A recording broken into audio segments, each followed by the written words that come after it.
Exact. Alors, c'est parti pour le numéro 2. Donc, le thème, c'est ce que l'on dissocie encore inconsciemment. Alors, c'est un thème très général et puis on va passer peut-être toute la vie à en parler puisqu'on n'arrête pas de faire des dissociations. Ce que j'aimerais d'abord amener, c'est certains éléments des cas de situation on dissocie.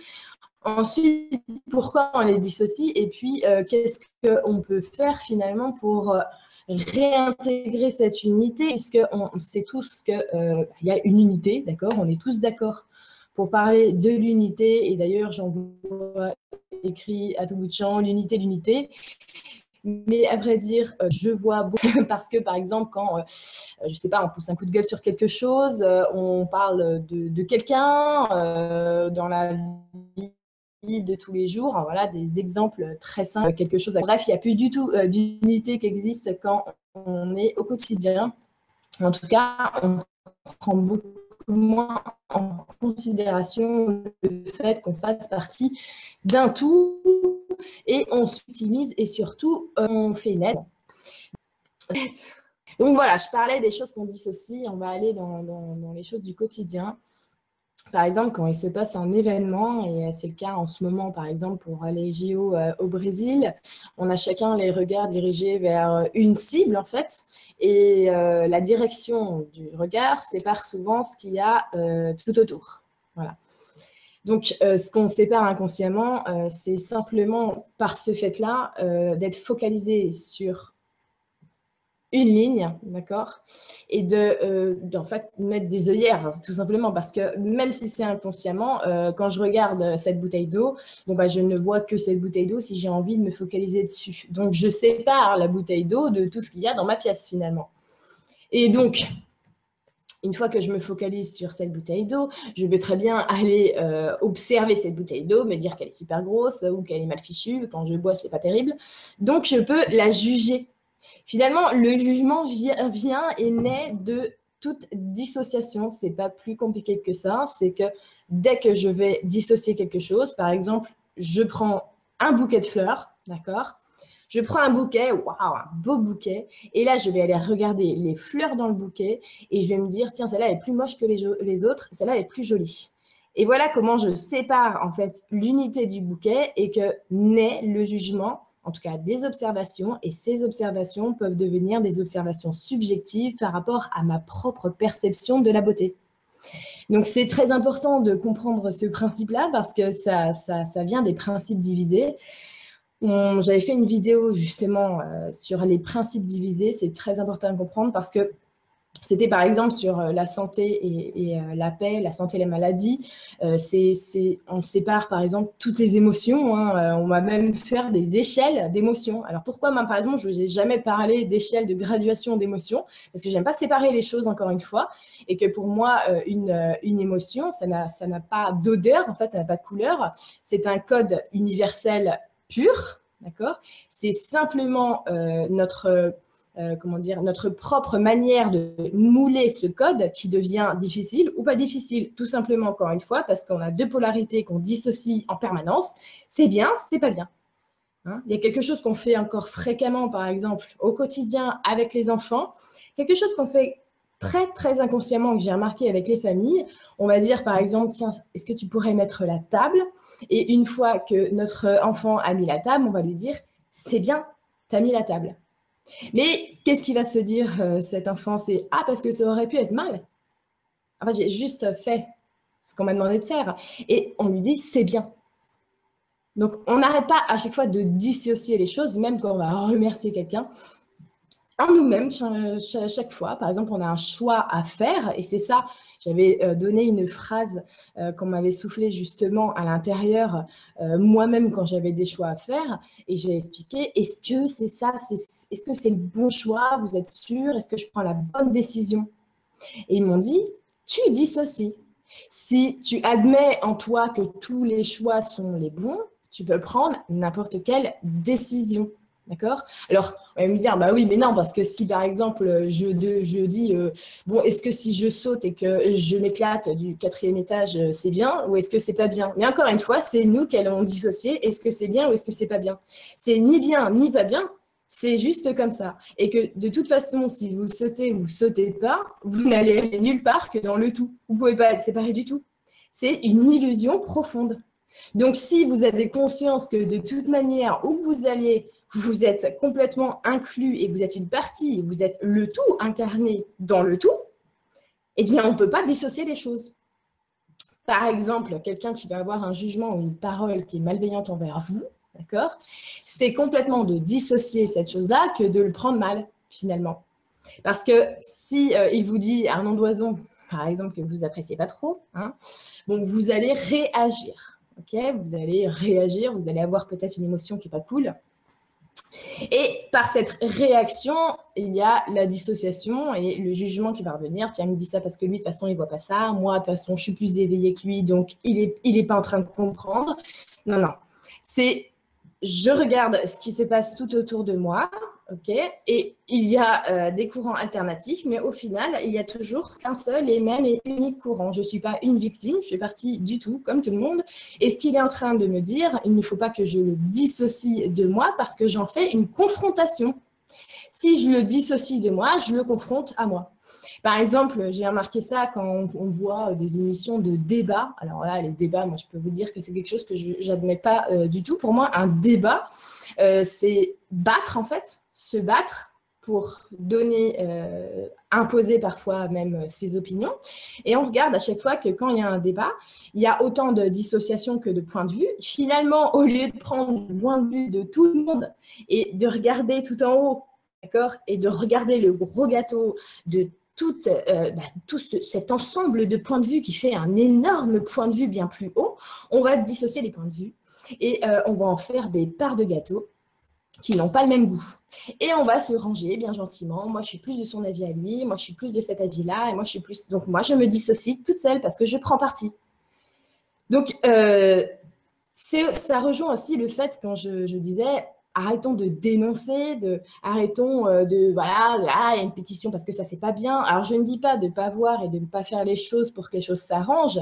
Je dis simplement que, étant donné qu'on fait partie du tout et qu'on a tous les outils en permanence pour nous aider à réaliser ce qu'il y a de mieux, autant se focaliser sur ce qu'on peut faire et ce qu'on peut être, plutôt que ce qui devrait être fait et ce qui n'est pas bien et ce qu'il faut arrêter. Parce que si on se focalise sur ce qui doit germer du tout, ça germera. Et bien sûr, ce sur quoi on va arrêter de se focaliser va se ternir, ça va s'affaisser, ça va se tomber comme un soufflet. Donc, c'est important de ne pas faire de dissociation parce qu'on se dissocie à l'intérieur. Et je peux vous dire qu'on se dissocie tellement à l'intérieur que, par exemple, quand on va avoir un bouton sur le visage, on va dissocier le bouton de notre peau. C'est très simple. On va se dire, tiens, j'ai un bouton. Comment il est arrivé là? Le bouton. C'est-à-dire, c'est même plus ma peau. C'est un bouton. Alors que c'est bien ma peau. C'est ma peau qui a une inflammation. Et cette inflammation de la peau, je ne considère même plus que c'est ma propre peau, donc ça fait partie carrément de mon propre corps, et vu que ça ne fait pas partie de mon propre corps charnel, ça ne fait même pas partie de moi et de mon être supérieur. Mon Dieu, j'ai un bouton. Donc le bouton est complètement dissocié en fait de tout. Comme si le bouton, il est venu là comme ça, vous agresser, et que vous êtes encore la victime du bouton. Alors que pas du tout, parce que si on reprend les choses dans leur unité et leur ensemble, c'est un bouton sur un corps, donc ça fait une unité, sur tous vos autres corps, finalement une autre unité qui est aussi dans le tout, donc on revient toujours à un. Si je regarde ce bouton avec cette conscience profonde de l'unité, je ne peux plus le séparer de ce qu'il est, il est juste une manifestation du tout lui aussi, qui n'est pas indépendant de ma peau, ni de mon corps, ni de mes pensées, ni de mes actes. Donc, il est complètement lié à moi. Donc, ce bouton, c'est une image de moi. C'est très important de penser ça parce qu'on arrête de se séparer des conséquences et des causes. On arrête de croire que nous sommes un petit caléméro qui prenons toutes les conséquences du monde. On se voit comme la cause. Et on peut voir aussi le fait que beaucoup de gens se considèrent comme des conséquences et non des causes, comme par exemple les gens qui ne peuvent pas imaginer qu'un jour ils voyageraient, imaginer sortir de ce travail parce que c'est quelque chose de difficile et parce qu'il faut absolument qu'ils considèrent ce salaire comme quelque chose ne peuvent pas se séparer parce qu'ils ont fait énormément de choses comme des crédits. Il y a énormément de choses qu'on sépare.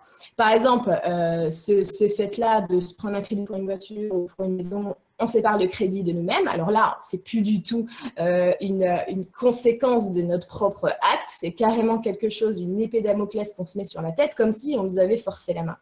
Alors là, on va nous dire, bah oui, bien sûr, parce que si je voulais une maison, il fallait bien que je l'achète, donc il fallait bien que je fasse un crédit.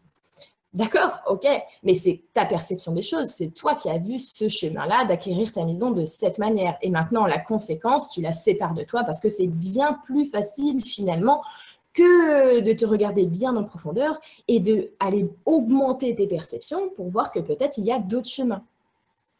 C'est exactement le cas pour tout. Quand je vous dis que je crée, par exemple, tout de mes propres mains, c'est simplement que je sais que je suis une part du tout. Donc, forcément, je ne suis pas plus conne que quelqu'un d'autre, étant donné que la grande intelligence, elle m'a fabriquée.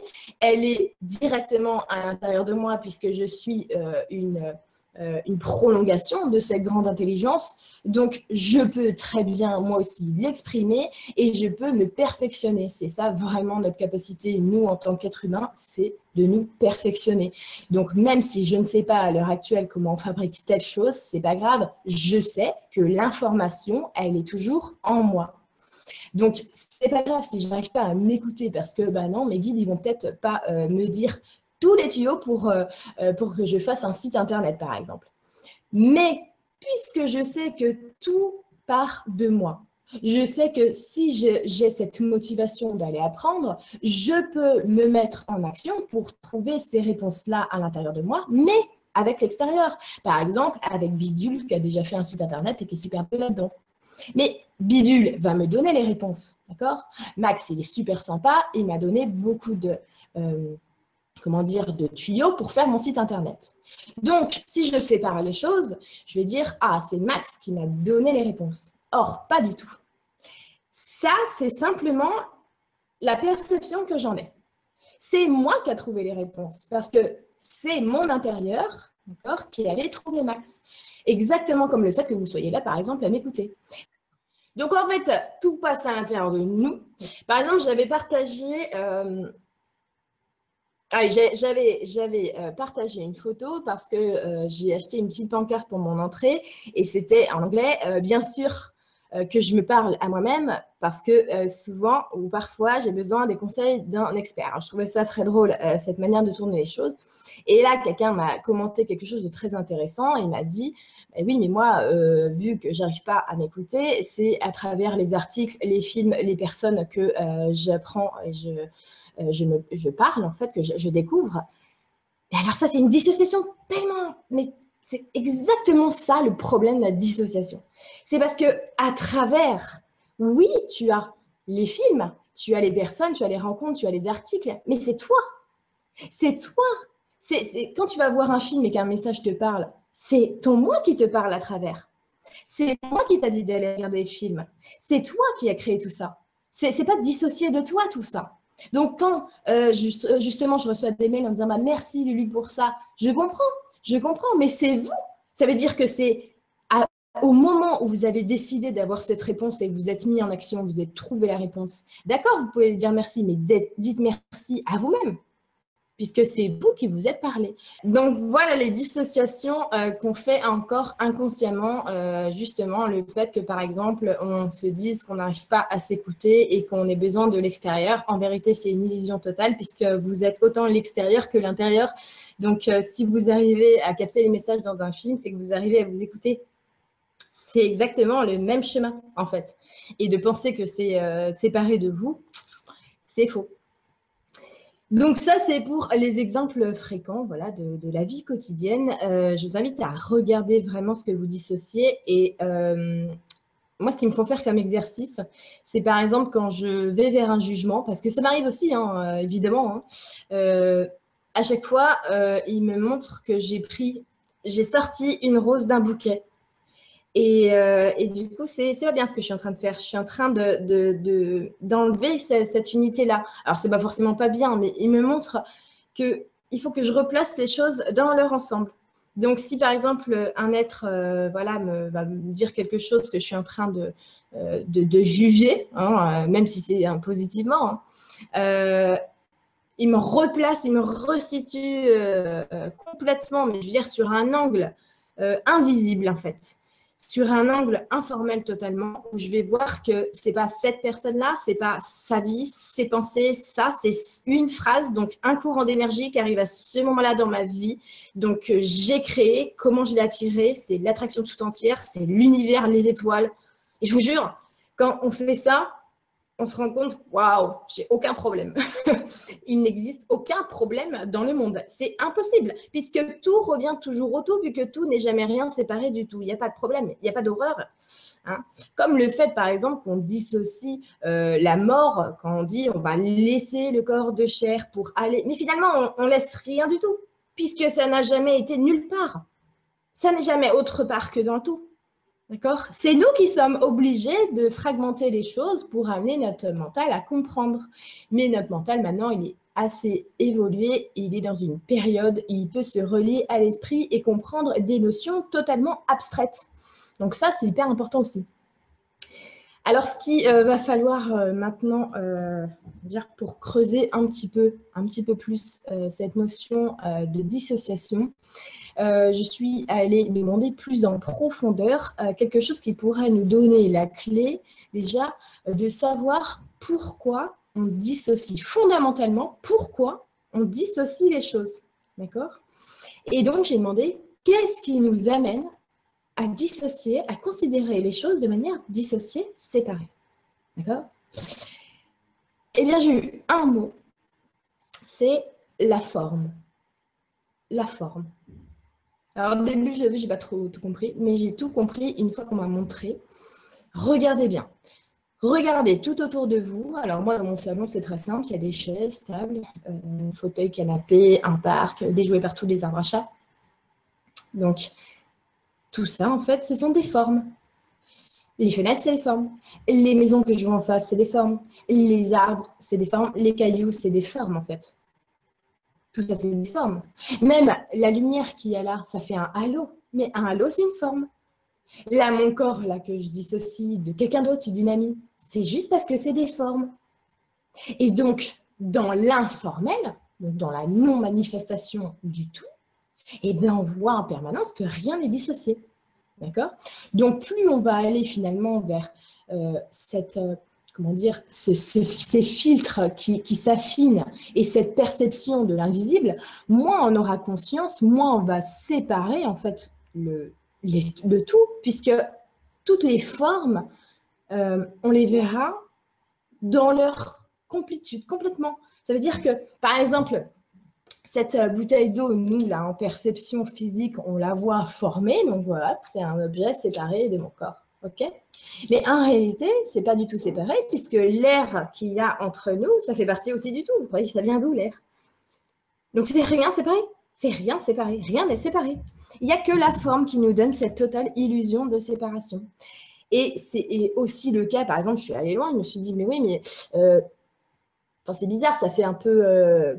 par exemple, quand je suis enceinte, bah, c'est bien une séparation, puisque j'ai un être à l'intérieur de moi que je sors, et donc il sort. Et on ne dit pas, c'est pas une séparation, c'est une transformation. C'est les transformations des formes. Parce que toutes les formes se transforment. D'accord? Les formes, il n'y a pas de formes qui sont intemporelles. Les formes, par exemple, si ça, je le laisse dans la nature, c'est complètement abominable de faire ça, ça ne va pas rester comme ça. D'accord? Les formes se transforment en permanence et elles reviennent toujours au bout d'un moment à leur forme non manifestée, invisible. Alors, ça nous permet franchement de comprendre qu'il ne faut pas se fier tout simplement à ce que l'on voit. Alors ça, je ne vous apprends rien non plus, mais c'est quand même ce qu'on fait. C'est quand même ce qu'on fait en permanence. La forme.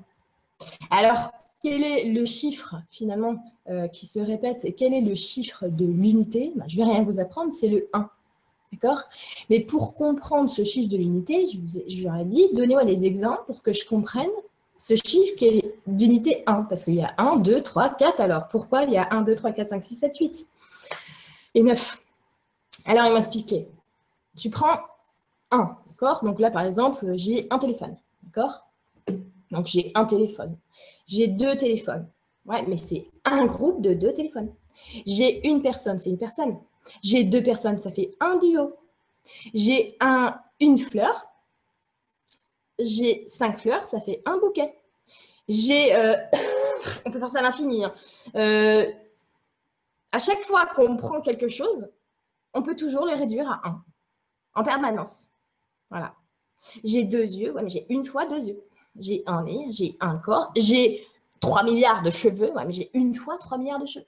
J'ai une chevelure. Vous voyez, il n'y a rien qui est irréductible à 1, puisque tout fait partie de l'unité. Donc, ça veut dire qu'il y a des 1 qui se baladent partout, finalement. On a l'impression que ça fait des millions et des milliards, mais ça fait toujours que 1. Donc, en cas pratique maintenant, parce que c'est vraiment là-dessus que je veux amener Actionneur, c'est vraiment le fait d'aller vers la pratique.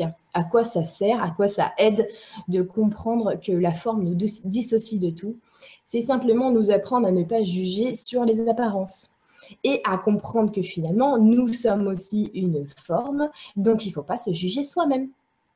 C'est-à-dire qu'on ne se juge pas physiquement, on ne se juge pas aussi sur le fait qu'on veut développer. Parce que là, il y a beaucoup de gens qui me demandent ça. Je veux développer mes capacités, mais j'arrive pas aussi bien, j'arrive pas comme je voudrais, j'arrive pas, nanana. Tout ce que tu crois ne pas arriver, tu le dissocies de toi et illusoirement, tu le places à l'extérieur de toi. Et c'est cette illusion que tu crées, que tu rends ta vérité. Parce que si tu te dis que tu le sais, eh bien, tu le sais. C'est aussi simple que ça, mais c'est tellement simple qu'on n'arrive pas à se rendre compte que la simplicité, c'est l'unité. D'accord? Je sais me parler. Je sais écouter le divin en moi, ou le grand principe, ou Dieu, ou comme vous voulez l'appeler. Je sais l'écouter, puisque c'est lui. Je suis lui, je ne suis pas indépendante de lui, donc je ne peux pas ne pas l'écouter. Et finalement, c'est juste les idées séparées que l'on s'en fait qu'on n'arrive pas à atteindre ce qu'on veut.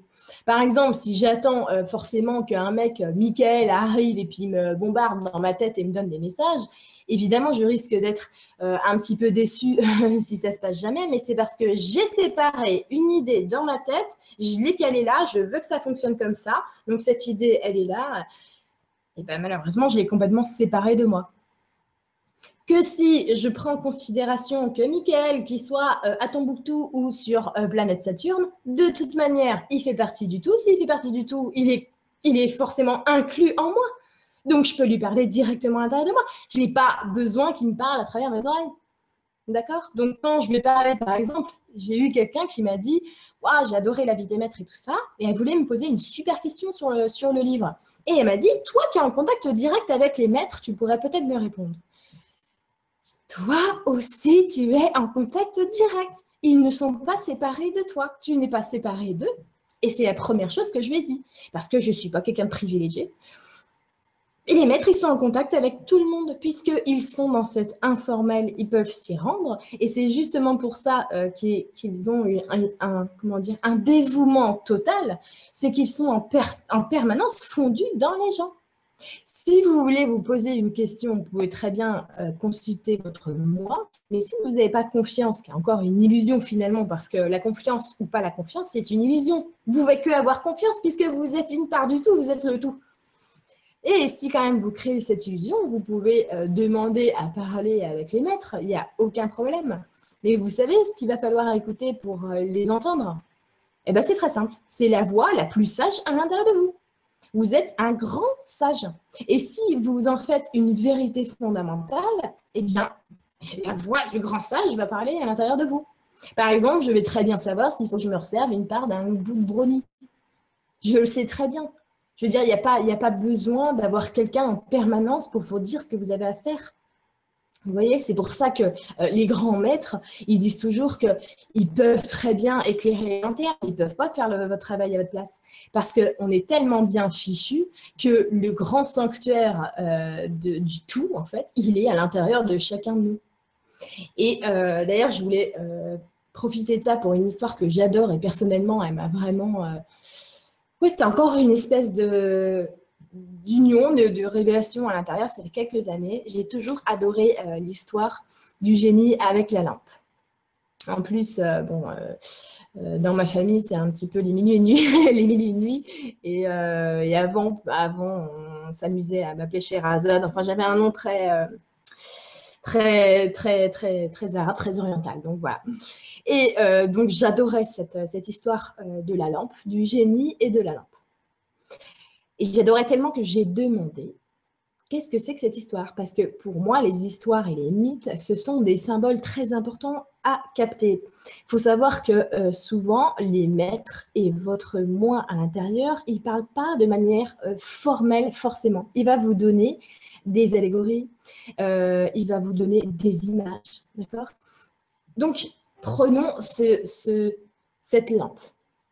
C'est une lampe qui, apparemment, il fallait retourner la terre entière, tous les endroits jamais parcourus pour aller la chercher, pour aller la trouver, parce que c'est une lampe magique.